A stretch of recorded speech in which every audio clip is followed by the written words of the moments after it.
starts now. Tonight on The Edge, more brutal, bitter air. A wind chill. How's that for an idea? A wind chill advisory is in effect until noon tomorrow. That's how cold it is. Your lips don't work anymore. The wind chill could be as low as negative 20 degrees. And Captain Rich Luderman is here now with more on this frigid forecast. How long are we talking about? Right through the weekend, Taryn and Rupen. And then we're going to finally see a big pattern change. A little bit of lake effect out there close to Grand Rapids. Heavy lake effect near Buffalo and just to the north of Syracuse, New York. But how about live pictures from Petoskey?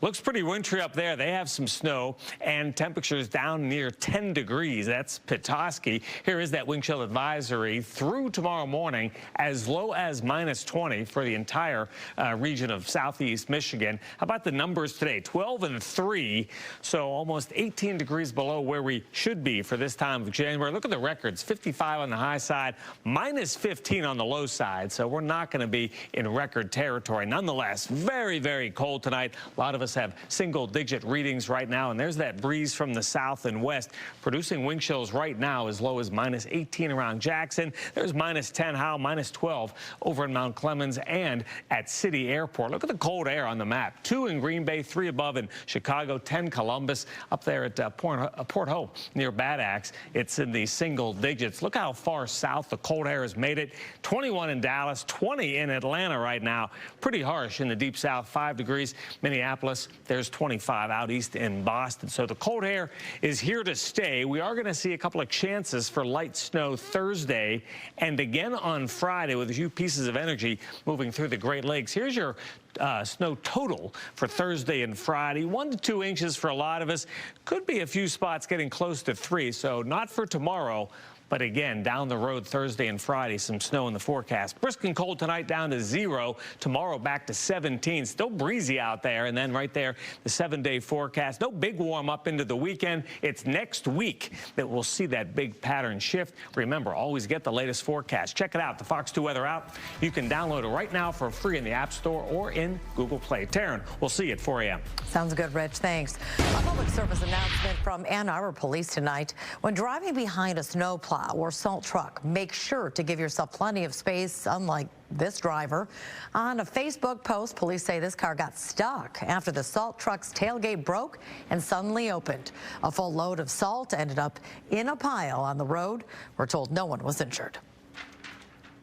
Well, meanwhile, in Bloomfield Township, residents, drivers, and folks who work there are asking, where were the snowplows and salt trucks during Friday's storm? Yeah, many of the main roads in the township remain a slippery and hazardous mess today, while neighboring jurisdictions have clean streets. So what happened? Let's get to Fox 2's Jessica Beekbeck. She went looking for answers. Jessica, you were there the night all this stuff was falling from the sky and freezing on the ground.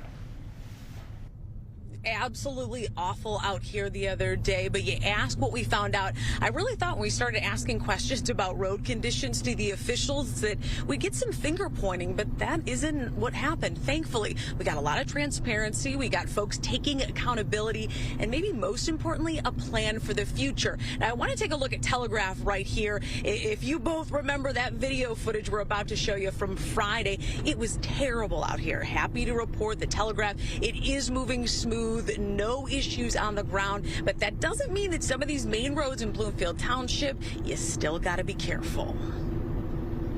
It is backing up traffic heading northbound on Telegraph for literally miles. Flashback to Friday, we stumbled on some of the worst roads around Bloomfield Township. Certainly, Rupe and I aren't looking forward to driving home. That's for sure, looking at what you showed us there tonight. Drivers stuck for 2 hours or more on Telegraph. Crashes, then trucks clogging it up. Our truck was literally stuck in that traffic jam. Our truck could not get through to address the road. Police pushing drivers out as the wet snow piled up. Unplowed roads in these temps causing a snowpack. Impossible to remove. Still out there in some areas in the township 5 days later. We got a lot of calls. We got a lot of frustration from residents. The Bloomfield Township supervisor did, and so did Fox 2. There was like a quadrant where something was amiss. The township plows only its subdivisions, one of the only in the state to do so, while the Oakland County Road Commission handles everything else. We offer our help.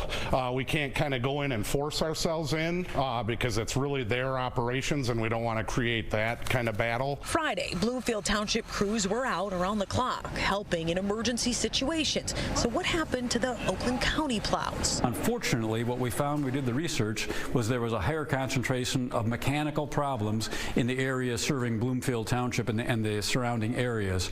For whatever reason, those trucks broke down more frequently. The county says it was a three-part issue. Those broken trucks, and 40 trucks are on back order for 2 years now. And the third issue? More than 50% of our drivers have less than 3.2 years of experience, which is the least experience collectively we've had as far back as we can tell, maybe in our 100-and-something year history. When you can get answers and you understand this is an anomaly, this is something that they can fix. Moving forward, all the officials in this story say a fix is in the works. We're going to do more training.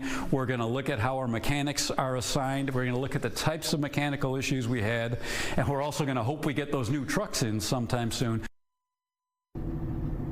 I want to emphasize something that Craig Brayson with the Oakland County Road Commission said. 40 of those big orange trucks on back order, and they've been on back order for 2 years. He actually says that's a result of the pandemic, just lots of delays in the manufacturing sector, and they're working with multiple manufacturers, and they don't have a timeline of when those trucks will come in and replace the old ones. So kind of a 1, 2, 3 punch here. I suppose the good news, if you live here or drive through Bloomfield Township, which is hard not to do if you're coming through Oakland County. Hopefully the next time we get a storm, there'll be a little bit better of a result. Reporting live in Bloomfield Township, Jessica Dupnack on The Edge. All right, Jessica, let's talk about some of the variables that they can control. Those 40 trucks are still on back order, but for the trucks they do have, I guess the question I have as someone who drives through there all the time is, we had a lot of time, didn't we? I mean, we've had like 2 months of really kind of mild winter weather. You think maybe they'd be ready when you had the big one come, even with the limited resources they had. So we asked that question, of course, exactly, because what have they been doing the last couple months when we've had great weather? Part of the problem is the type of snow that was out there, right? So it was heavy and wet, came down fast.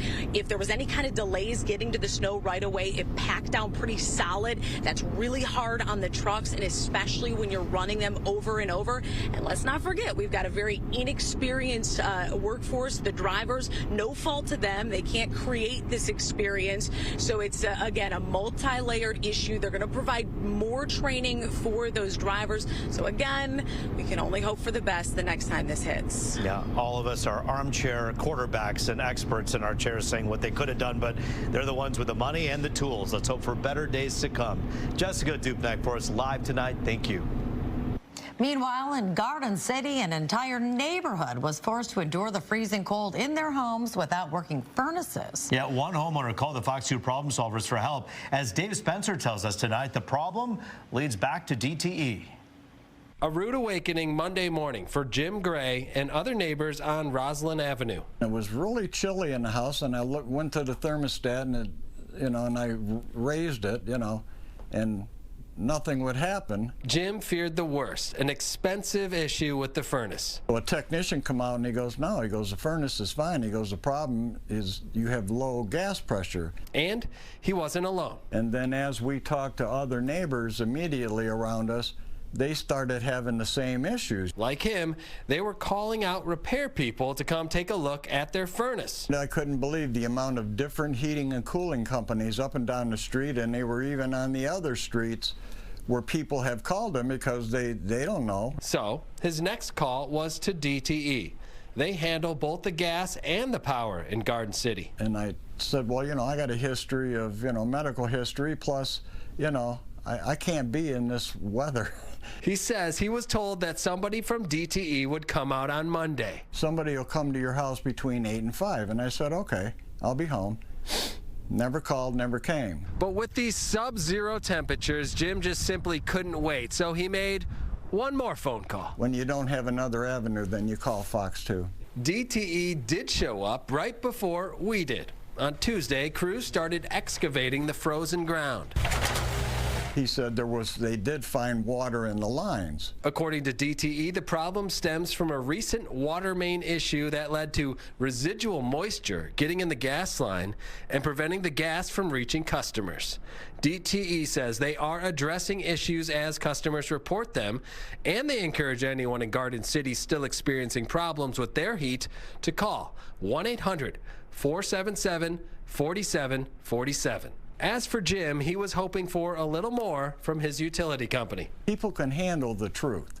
You know, okay, well, here's what the problem is. It's going to take us a day or two to fix it. So then we can all make plans to either go get a hotel room or whatever, or stay at a relative's. In Garden City, Dave Spencer on The Edge. Bring your dogs inside. Even if your dogs are outside and they have shelter and they have straw, they have a jacket, some of these dogs are still being found dead. It is too cold outside for your animals. It really is. So please listen to the advice from the Detroit Pit Crew. They've been busy saving dogs left outside in these freezing temperatures. Their fur is just not enough. Some of the dogs were chained and unable to find shelter on their own. Others were curled up in the snow or nowhere else to go. The dogs were assigned over to the Detroit Pit Crew where they're undergoing medical care. Hard to look at. Well, the man accused of killing a Detroit synagogue leader is back in court today. Prosecutors presented new evidence in the murder of Samantha Woll. There are some fruits that seems to be disturbed laying on the ground, more blood, flip-flops, and a blanket and pillow that's also soiled in blood. Michael Jackson Bolanos was arrested weeks after Samantha Woll was found dead outside of her Detroit home. Among evidence revealed in court, a jacket allegedly worn by the suspect that had blood on it linked to Woll. Cell phone records show the suspect's phone was at the crime scene at the night of the murder. And we also heard from a neighbor who found Woll dead outside her apartment while he was walking his friend's dog. As I approached to see if that person was in need of assistance, then I realized that that person was in a very bad situation and decided that I needed to go for help. The individual was very... More testimony is expected next week. Keep up firearms up, just please have it up safely, like properly with the locks on it and everything. That was Sterling Minion in December, mourning the loss of his son. Today, he and the mother of the 5-year-old boy were ordered to stand trial for his death. Sterling Jr. was killed after finding a gun inside his mother's Detroit apartment and accidentally shooting himself. Minion Sr. and Halisa Brown were charged with involuntary manslaughter and second-degree child abuse. Accused of shooting a Detroit police officer last week is now facing charges. There is no mugshot available yet, but prosecutors have charged 45-year-old Barry Holly Washington with 2 counts of assault with intent to murder. Late Thursday night, officers responded to a shots-fired call at an apartment complex on Burt Street near West Davison. Now, investigators say that's when Washington fired gunshots at police from the building's 2nd floor. The officer was treated for his gunshot wounds to his arm and has since been released from the hospital. Washington was given a $100,000 cash bond.